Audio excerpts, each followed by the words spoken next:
Hi everyone, welcome back to my channel Learn English with Josh. Today we will learn about daily use English sentences.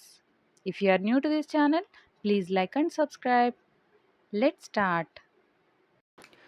నేను అనుకున్నాను. నేను అనుకున్నాను. ఇంగ్లీష్‌లో ఈ విధంగా చెప్పాలి. I thought. I thought అని అంటాం. See the next one. అలా చేయవద్దు. అలా చేయవద్దు అనే సందర్భాలు వస్తూ ఉంటాయి కదా! డైలీ లైఫ్ కాన్వర్జేషన్స్‌లో ఇంగ్లీష్‌లో ఈ విధంగా చెప్పాలి. Don't do that. Don't do that అని అంటాం. See the next one. గుర్తుంచుకో. గుర్తుంచుకో. ఇంగ్లీష్‌లో ఈ విధంగా చెప్పాలి. Mind it. మైండ్ ఇట్ అని అంటాం. See the next one. అయితే ఏంటి? అయితే ఏంటి అనే సందర్భాల్లో ఏం వాడాలి? So what. సో వాట్ అని అంటాం. See the next one. నేను కూడా. నేను కూడా. ఇంగ్లీష్‌లో me too. Me too. See the next one.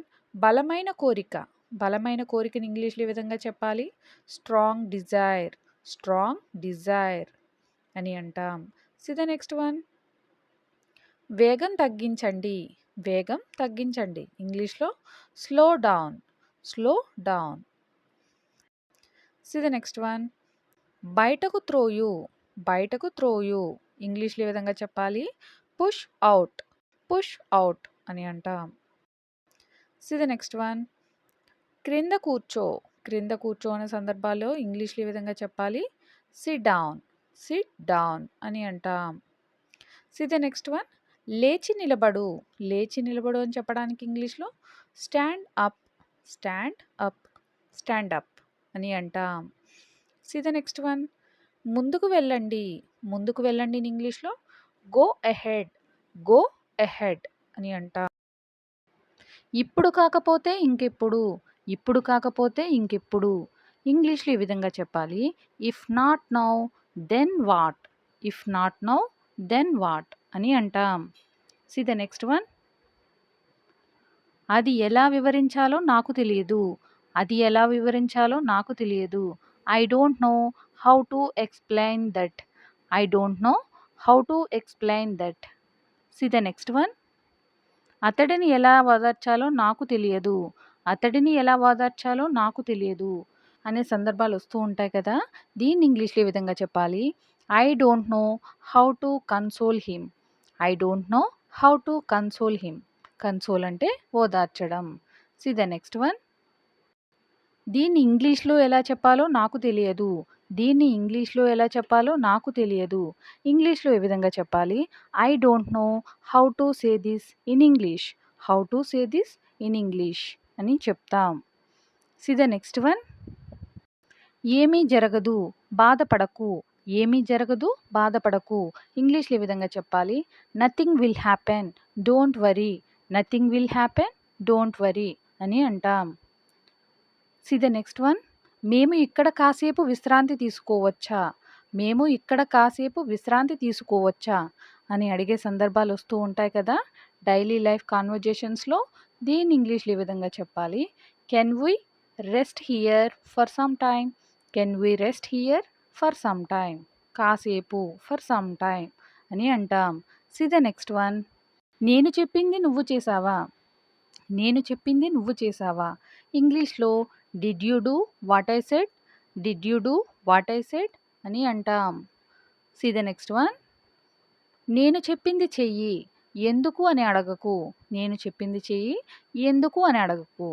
ఈ సందర్భాల్లో ఇంగ్లీష్‌లో ఈ విధంగా చెప్పాలి. Do what I say. Don't ask me why. Do what I say అంటే నేను చెప్పింది చెయ్యి. ఎందుకు అని అడగకు అంటే don't ask me why. See the next one.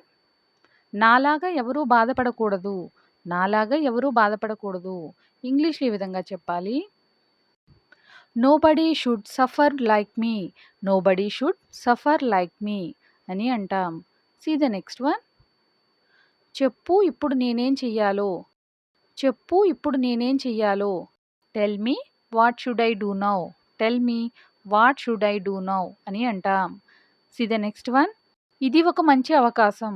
ఇది ఒక మంచి అవకాశం అని అంటూ ఉంటాం కదా! దీన్ని ఇంగ్లీష్‌లో ఈ విధంగా చెప్పాలి. This is a very good opportunity. ఎవరైనా ఒక ఆపర్చునిటీ వచ్చినప్పుడు వాళ్ళకి మనం చెప్తూ ఉంటాం కదా! ఇది ఒక మంచి అవకాశం అని. దీన్ని ఇంగ్లీష్‌లో this is a very good opportunity. See the next one. నేను ఈ పని చేయలేను. నేను ఈ పని చేయలేను. ఇంగ్లీష్‌లో ఈ విధంగా చెప్పాలి. I can't do this work. I can't do this work. నేను ఈ పని చేయగలను. నేను ఈ పని చేయగలను. ఇంగ్లీష్‌లో ఈ విధంగా చెప్పాలి. I can do this work. I can do this work అని అంటాం. See the next one. నేను ఈ పని చేయగలనా? నేను ఈ పని చేయగలనా? ఈ విధంగా అడగడానికి ఇంగ్లీష్‌లో ఏ విధంగా చెప్పాలి? Can I do this work? Can I do this work అని అంటాం. See the next one. నన్ను సహాయం చేయనివ్వు. నన్ను సహాయం చేయనివ్వు. ఇంగ్లీష్‌లో ఏ విధంగా చెప్పాలి?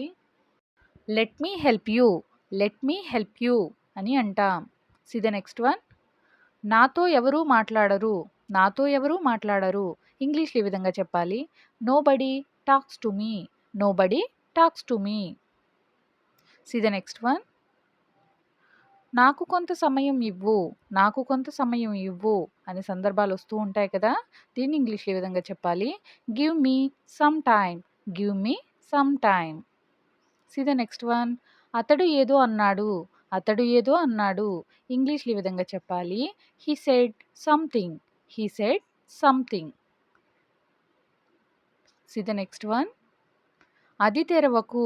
అది తెరవకు. ఇంగ్లీష్‌లో ఈ విధంగా చెప్పాలి. Don't open that. Don't open that అని అంటాం. నాకు ఇప్పుడే సమాధానం చెప్పు. See the next one. నాకు ఇప్పుడే సమాధానం చెప్పు. ఇంగ్లీష్‌లో ఏ విధంగా చెప్పాలి? Answer me right now. Answer me right now అని అంటాం. See the next one. నువ్వు ఏం చేశావు? నువ్వు ఏం చేశావు? దీన్ని ఇంగ్లీష్‌లో ఈ విధంగా అడగాలి. What have you done? What have you done అని అంటాం. See the next one. ఆమె నా జీవితాన్ని నాశనం చేసింది. ఆమె నా జీవితాన్ని నాశనం చేసింది. ఇంగ్లీష్‌లో ఏ విధంగా చెప్పాలి? She ruined my life. She ruined my life అని అంటాం. See the next one. నీకు ఏ కలర్ కావాలి? నీకు ఏ కలర్ కావాలి? Which colour do you want? Which colour do you want? నీకు ఏ కలర్ కావాలి? నాకు ఇంకా కావాలి. నాకు ఇంకా కావాలి అని చెప్పడానికి ఇంగ్లీష్‌లో I want more. I want more. See the next one. ఇది ఇక్కడ ఉండనివ్వు. ఇది ఇక్కడ ఉండనివ్వు. దీన్ని ఇంగ్లీష్‌లో ఈ విధంగా చెప్పాలి. Let it be here. Let it be here అని అంటాం. ఇదంతా నీ తప్పే. ఇదంతా నీ తప్పే. ఇంగ్లీష్‌లో ఈ విధంగా చెప్పాలి. It's all your fault. It's all your fault అని అంటాం. See the next one. నాకు సహాయం చేసినందుకు థ్యాంక్స్. నాకు సహాయం చేసినందుకు థ్యాంక్స్. దీన్ని ఇంగ్లీష్‌లో ఏ విధంగా చెప్పాలి? Thanks for helping me. Thanks for helping me. See the next one. నీ చుట్టుపక్కల చూడు. నీ చుట్టుపక్కల చూడు. ఇంగ్లీష్‌లో ఏ విధంగా చెప్పాలి? Look around you. Look around you. చుట్టుపక్కల అని అరౌండ్ అని అంటాం. Thank you for watching. Please like and subscribe. Learn English with Josh.